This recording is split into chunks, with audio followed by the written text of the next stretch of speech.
seconds. The system approves infiltration and data harvest. High-value criminal elements control the entire block between Figueroa and Lincoln. Multiple suspects in the stacks. Infiltrate and harvest. I will guide you in. Serve and protect. And the system will set you free. Once you're inside, apprehend and pursue all suspects. The system requires you monitor all fellow officers for deviation.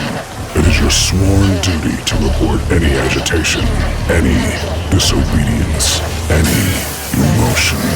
The system is always watching.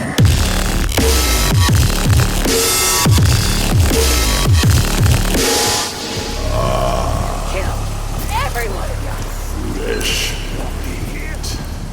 Welcome to the grinder. You think you're brave? Law-abiding citizens, we have guests. 10 floors up for the first slug to bring me to head. If you want to live through the night, stay the fuck out of our way.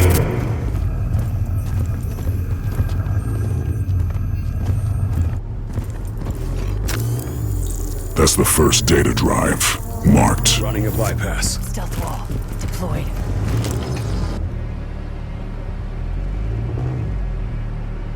Suspect inside is jamming our system access.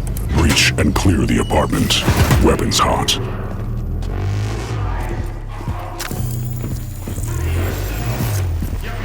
Your hands up!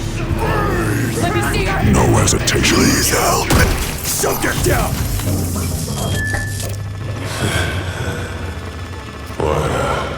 What did they promise you? Freedom? Family? There are 2 more data cubes on this block. The system knows you're one of us.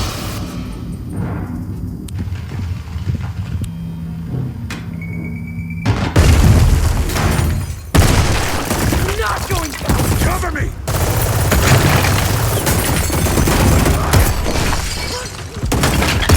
Prosecute. With extreme prejudice. Fuck you, pig! Consciousness transfer approved. No!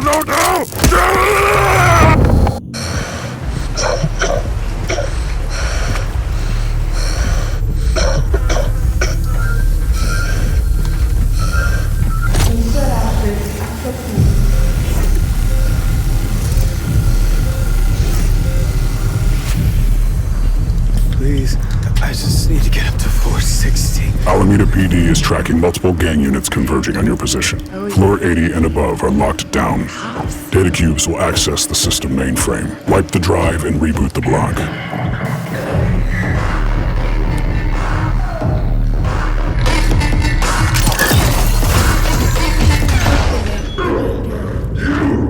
Useless bastards! Let the pigs check into my shit! I ought to skin the lot of you! Now swallow the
is an illusion.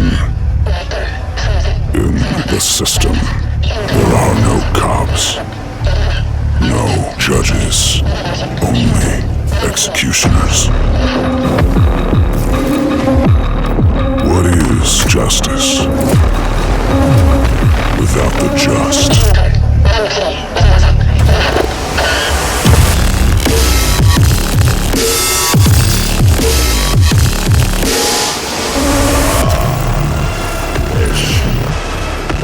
Breach and clear the apartment. Please help! What did they promise you? Freedom, family. The system knows you're one of us.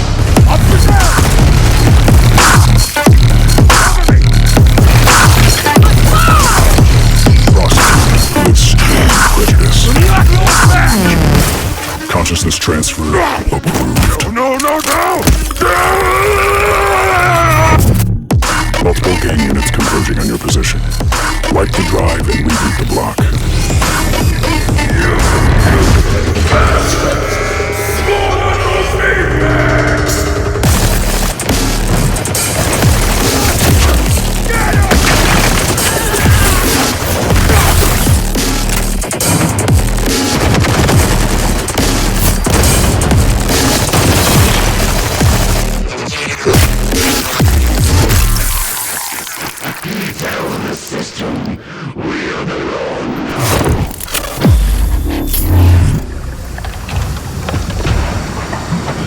What did they promise you? Freedom, family.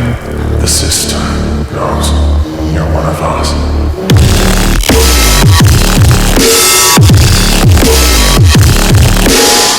My name is Mick Gordon and I write the music for Defect.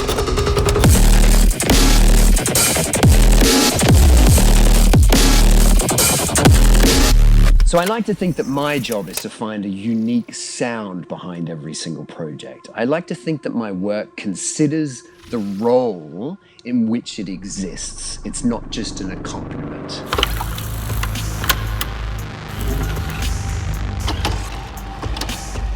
In the same way that the characters embody the universe, the environments embody the universe, the story takes place in this universe, the music that I aim to create should also sound like it comes from that same universe. And music's role is to fill in the aura that's happening around the story and the characters in a way that packages the entire thing up and finds a nice, elegant way to deliver this to the player. When we're able to pull that off, it makes it infinitely more powerful and interesting and compelling as a whole. I was hanging out in the id Software offices and I overheard a conversation happening in a room next to me about a movie called Chopper. And I didn't expect anyone in America to know what Chopper was. And I popped next door and there's a manual telling everybody. Somehow he knew about this film. And so I met him and we bonded over our mutual love of super heavy metal music. Emmanuel's artistic approach to his visual design just blew me away. I mean, both him and Alex. So I hit it off with him really well. He finished up at id Software and left. He said, hey, I'm creating this new company. It's called Emptyvessel because I want the philosophy of the company to have infinite potential for what creative people want to achieve. And I was just blown away. I mean, this is like the dream come true. He said, like, if you want it, it's yours. And we've been working together ever since. The people behind the project was number one. And then number two, to have a futuristic, gritty, cyberpunky, violent, aggressive, action-based, first-person shooter game from these guys, man, that's a dream come true. Whenever the team sends me something to work on, my first thing is to sit on my couch in my dark studio that's themed like a haunted house, and I have this big screen and I put the gameplay trailer up on the screen and I sit down and I turn all the lights off and I get calm and I hit play.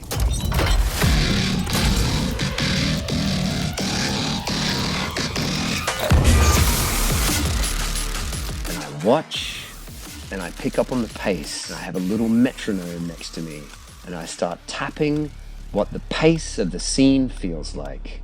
And I make a mental note of what that tempo is going to be. And then I think, what's the emotion that we want to sell here? What are we trying to get across? What are we trying to make the audience feel?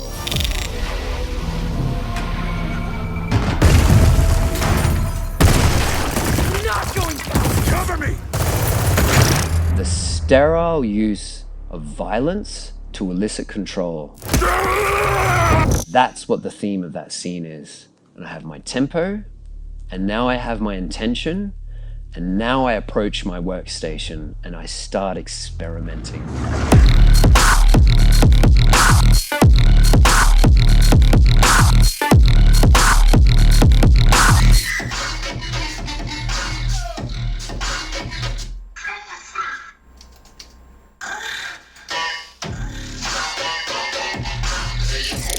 So for me then, it's about finding as many ways as possible that we can illustrate the concept of control versus chaos.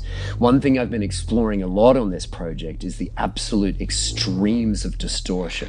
How far can we distort the absolute living hell out of a sound until we lose the musicality of it? At what point does it become noise? At what point does it break that threshold between that's music and that's no longer music?